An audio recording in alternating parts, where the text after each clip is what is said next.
நமச்சிவாய சிவாய நம. அனைத்து தமிழ் உள்ளங்களுக்கும் கனிவான வணக்கங்கள். ஆனி மாதமும் ஆடி மாதமும் இணைந்த மாதம் ஜூலை மாதமாகும். சூரிய பகவான் மிதுன ராசியிலும் கடக ராசியிலும் பயணம் செய்யும் மாதம் இதுவாகும். ஆனி மாதத்தில் நடராஜருக்கு திருமஞ்சனமும், ஆடி மாதம் வரும் அமாவாசை முன்னோர்களுக்கு திதி கொடுக்க சிறந்த நாளாகவும் உள்ளது. அம்மனின் அருளை பெறுவதற்கு உரிய ஆடி மாதம் இந்த ஜூலை மாதத்தில்தான் பிறக்கிறது. இம்மாத கிரக நிலைகளை பார்க்கும்போது மேசராசியில் செவ்வாய் மற்றும் சந்திரனின் சஞ்சாரம் உள்ளது.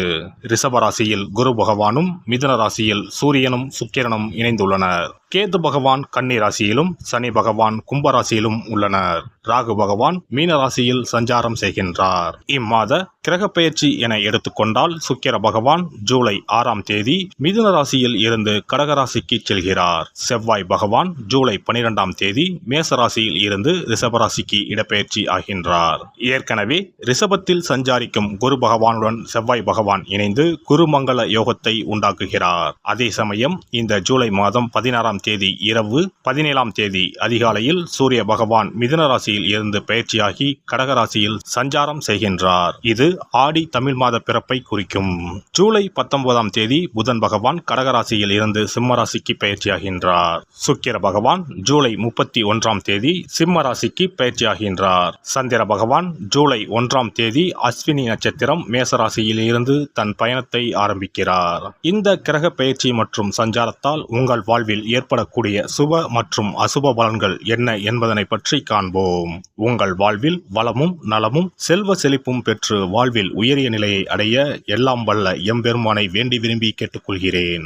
மேசராசி அன்பர்களே, இந்த ஜூலை மாதம் பணவரத்து அதிகமாகி பொருளாதாரம் ஓங்கும். முயற்சிகள் சாதகமான பலன் தரும். ராசிநாதன் செவ்வாய் சனியை பார்ப்பதால் சுதந்திர எண்ணம் உண்டாகும். சின்ன சின்ன விஷயங்களில் கூட மனநிறைவு ஏற்படும். தொழில் வியாபாரத்தில் ஈடுபட்டு இருப்பவர்கள் தங்கள் வியாபாரம் தொடர்பாக பயணம் செல்ல நேரலாம். போட்டிகள் விலகும். வாடிக்கையாளர்கள் கருத்துக்கு மாற்று கருத்து சொல்லாமல் அனுசரித்து செல்வது நன்மை தரும். உத்தியோகத்தில் இருப்பவர்களுக்கு முன்னேற்றம் உண்டாகும். பணவரத்தும் திருப்தி தரும். மேலிடம் உங்களிடம் நல்ல அணுகுமுறையை நீட்டிக்கும். குடும்பத்தில் மகிழ்ச்சியான சூழ்நிலை காணப்படும். வீட்டில் சுபகாரியங்கள் நடக்கும். உடல் ஆரோக்கியம் பெறும். வார்த்தைகளில் நிதானத்தை கடைபிடிப்பது மற்றவர்களிடம் கருத்து வேற்றுமை ஏற்படாமல் தடுக்கும். வாழ்க்கை துணையின் நலனில் அக்கறை காண்பீர்கள். பெண்களை பொறுத்தவரை பணவரத்து அதிகமாகி பொருளாதாரம் ஓங்கும்.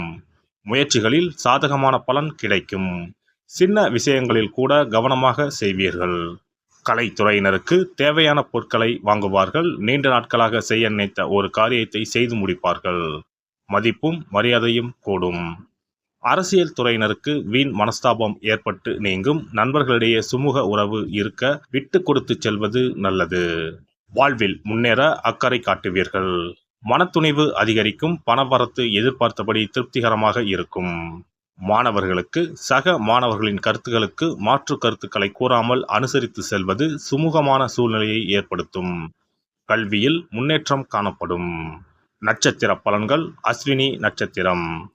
இந்த மாதம் உத்தியோகத்தில் இருப்பவர்களுக்கு வீண் அலைச்சலும் டென்ஷனும் ஏற்பட்டு நீங்கும். வீண் வாக்குவாதங்களை தவிர்ப்பது நல்லது. கணவன் மனைவிக்கு இடையே தேவையில்லாத ஒரு விஷயத்தால் கருத்து வேற்றுமை உண்டாகலாம். பிள்ளைகளால் திடீர் செலவு உண்டாகலாம். பரணி நட்சத்திரம். இந்த மாதம் யாரையும் எதிர்த்து கொள்ளாமல் அனுசரித்து செல்வது நன்மை தரும். வீண் மனக்கவலை, காரிய தாமதம் உண்டாகலாம். பணவரத்து அதிகரிக்கும். வாக்கு வன்மை ஏற்படும். உங்கள் பேச்சுக்கு மற்றவர்கள் செவி சாய்ப்பார்கள். புதிய நண்பர்கள் கிடைப்பார்கள். தொலைதூரத்தில் இருந்து வரும் தகவல் நல்ல தகவல்களாக இருக்கும். கார்த்திகை நட்சத்திரம். இந்த மாதம் தொழில் வியாபாரத்தில் முன்னேற்றம் காணப்படும். லாபம் அதிகரிக்கும். பழைய பாக்கிகள் வசூலாகும். வியாபாரம் தொழில் தொடர்பான கடித போக்கு சாதகமான பலன் தரும். புதிய ஆர்டர்கள் கிடைக்கப் பெறுவீர்கள். பணியாளர்கள் மூலம் நன்மை உண்டாகும். உத்தியோகத்தில் இருப்பவர்கள் திறமையாக எதையும் செய்து முடித்து பாராட்டுகளை பெறுவீர்கள். செவ்வாய் கிழமையில் முருகனுக்கு தீபம் ஏற்றி அர்ச்சனை செய்து வணங்க எதிர்ப்புகள் விலகும். எல்லா நலன்களும் உண்டாகும்.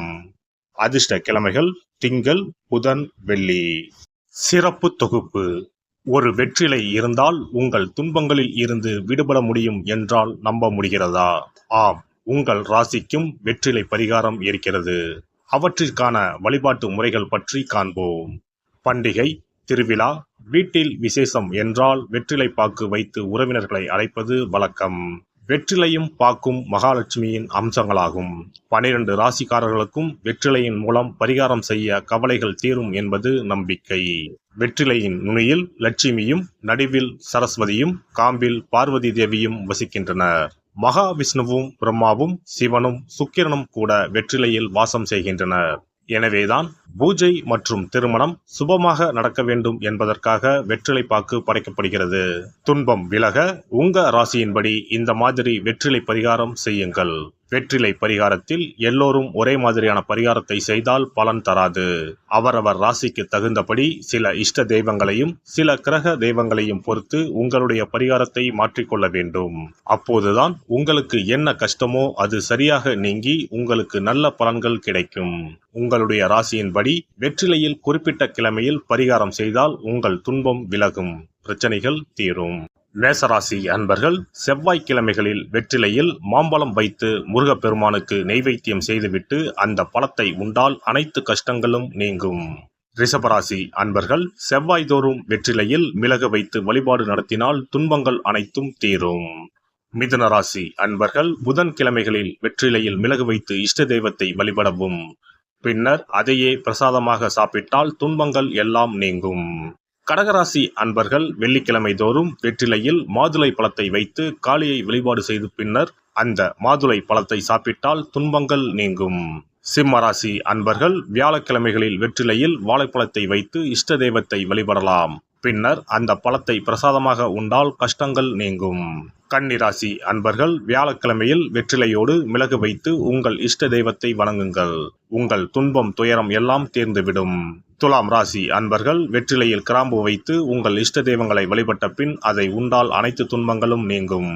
விருச்சிக ராசி அன்பர்கள் வெற்றிலையில் பேர்ச்சம்பழம் வைத்து செவ்வாய்தோறும் உங்கள் இஷ்ட தெய்வத்தை வழிபட்டால் துன்பங்கள் நீங்கும். தனுசு ராசி அன்பர்கள் வெற்றிலையோடு கற்கண்டு வைத்து வெள்ளிதோறும் இஷ்ட தெய்வத்தை வழிபட்டு பின்னர் கற்கண்டை சாப்பிட்டால் துன்பங்கள் விலகும். மகர ராசி அன்பர்கள் வெற்றிலையோடு அச்சு வெல்லம் வைத்து வெள்ளிதோறும் காளியை வழிபட்டால் துன்பங்கள் துயரங்கள் நீங்கும். கும்பராசி அன்பர்கள் வெற்றிலையோடு நெய் வைத்து சனிக்கிழமைகளில் காளி தெய்வத்தை வழிபட்டால் உங்கள் துன்பங்கள் எல்லாம் தீரும். மீனராசி அன்பர்கள் வெற்றிலையோடு சர்க்கரை வைத்து ஞாயிறு தோறும் இஷ்ட தெய்வத்தை வழிபட்டால் துன்பங்கள் எல்லாம் விலகும்.